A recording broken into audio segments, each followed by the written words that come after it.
रणवीर सिंग हे नाव बॉलिवूड, भारत, पाकिस्तान आणि बॉलिवूड फिल्म पाहिल्या जाणाऱ्या प्रत्येक देशात चांगलं चर्चेत आहे. धुरंधर हे बॉक्स ऑफिस आणि बॉलिवूड इंडस्ट्रीमध्ये चांगलंच वादळ आणलं होतं.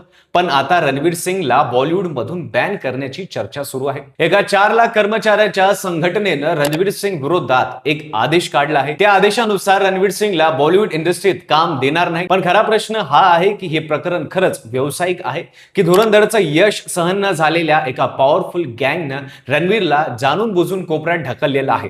सविस्तर पाहूया व्हिडिओच्या माध्यमातून. नमस्कार, मी पंकज आणि तुम्ही पाहताय कसं काय.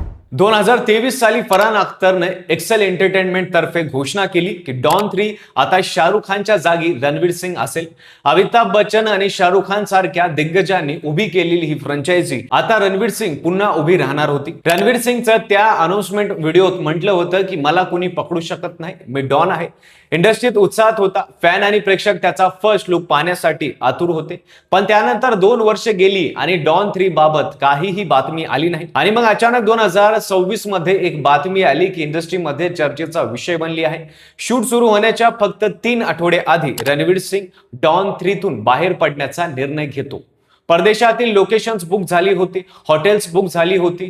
200हून अधिक कर्मचारी आणि टेक्निकल टीम यांचं शेड्यूल ठरलेलं होतं आणि एका रात्रीत हे सगळं कोलमडलं. फरहान अख्तर आणि रितेश साधवानी यांनी 11 एप्रिल 2026 रोजी Indian film and television director associate कडे म्हणजेच IFTD कडे अधिकृत तक्रार नोंदवली. हे प्रकरण पुढे federation of western India cine employees म्हणजे FWIC कडे गेलं.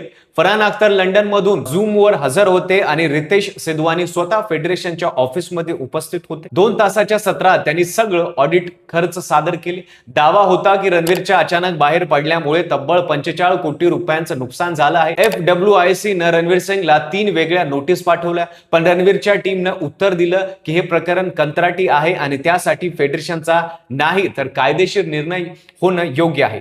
आणि इथंच FWIC ने प्रमुख सल्लागार अशोक पंडित यांनी जाहीर केलं की प्रेस कॉन्फरन्स मध्ये सांगितलं की Ranveer Singh were non corporation directive लागू होईल. 4 लाख कर्मचारी आणि तंत्रज्ञ आता रणवीर सोबत काम करणार नाहीत.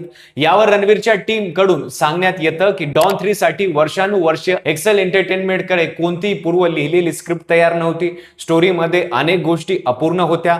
रणवीरनं वारंवार त्या गोष्टी रिराईट करण्याची मागणी केली पण त्यावर काही रिप्लाय मिळाला नाही. त्यात एक अत्यंत महत्त्वाचा मुद्दा समोर आला तो म्हणजे रणवीरच्या टीमचा आरोप आहे की एक्सेल एंटरटेनमेंटने मध्यंतरी ऋतिक रोशनला या भूमिकेसाठी कॉन्टॅक्ट केला होता. धुरंधर रिलीज झाला आणि तुफान यशस्वी ठरला. त्यानंतर एक्सेल परत रणवीरकडे आली.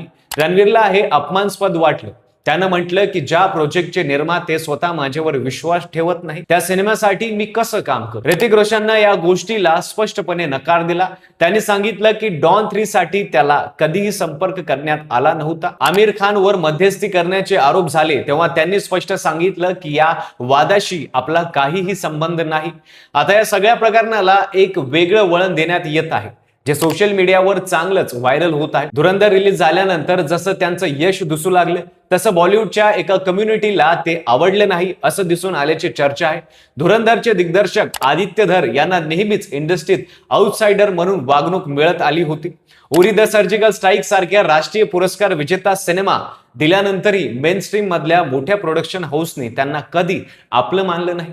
त्यांची पत्नी यामी गौतम ही अनेकदा उघडपणे बॉलिवूड मधल्या भेदभावांवर आणि आवड राजकारणावर भाष्य केलेलं आहे. अशा जोडीसोबत हात मिळून रणवीरनं धुरंधर केला आणि बॉक्स ऑफिसवर तुफान यश मिळवलं. हे बॉलिवूडमध्ये जम बसवून असलेल्या टीमला आवडलं नाही अशा चर्चा सध्या सुरू आहे. शिवाय एक आणखीन मुद्दा समोर येतोय. ज्या धुरंधर मध्ये दाऊद इब्राहिमला बेडवर झोपवलेलं हताश दाखवण्यात आलं.